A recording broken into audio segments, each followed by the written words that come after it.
Baz Luhrmann's Elvis fixed a problem with modern biopics by breaking an unwritten rule that Bohemian Rhapsody and Rocketman stuck to.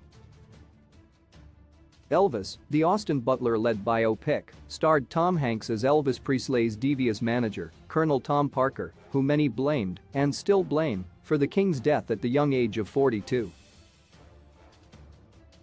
However, by taking a more nuanced view of the relationship between Parker and Elvis, Luhrmann fixed a problem common in biopics. Elvis was narrated by Tom Hanks. Colonel Tom Parker, as the King's manager, defended himself from people who claimed he exploited Elvis for money to pay off his gambling debts.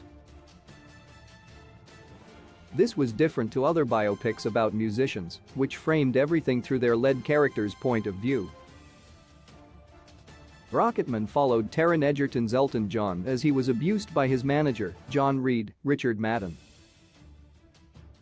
Similarly, the Bohemian Rhapsody movie was told from Freddie Mercury's, Rami Malek, point of view, through the major events of his life leading up to Queen's Live Aid concert, including his relationship with his personal manager, Paul Prenter. Elvis broke an unwritten biopic rule by telling its story from Colonel Tom Parker's perspective, though the focus was still very much on Austin Butler's Elvis himself. By doing so, the film felt more authentic as it took the Colonel's perspective into account, rather than just focusing on how terrible he was to Elvis. When compared to Rocketman, which only ever presented events through Elton John's eyes while demonizing John Reid, the Elvis script ended up allowing audiences to make their own minds up about the real Colonel Tom Parker.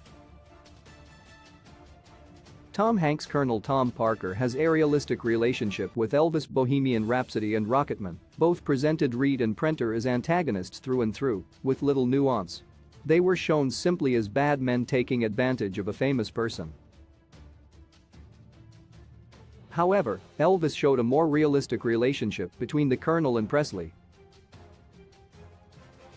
While it was clear that Parker was definitely taking advantage of Elvis, he was also there for him when his mother died and stood in as a father figure due to his real father's absence. This created a much more realistic character who was shown to still be capable of doing good things despite his deplorable actions, in comparison to Reid and Prenter, who were presented as cartoonishly evil.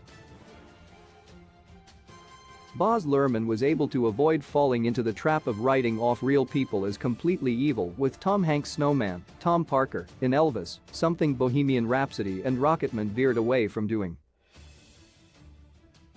By simply highlighting the facts rather than using a biased account of Parker as irredeemably cruel, Luhrmann created a more authentic biopic rather than a simple love letter to Elvis. While Rocketman and Bohemian Rhapsody both clearly demonized two real people based on Queen and Elton John's accounts only, Luhrmann provided a more nuanced view of Colonel Tom Parker, making Elvis a better film for it.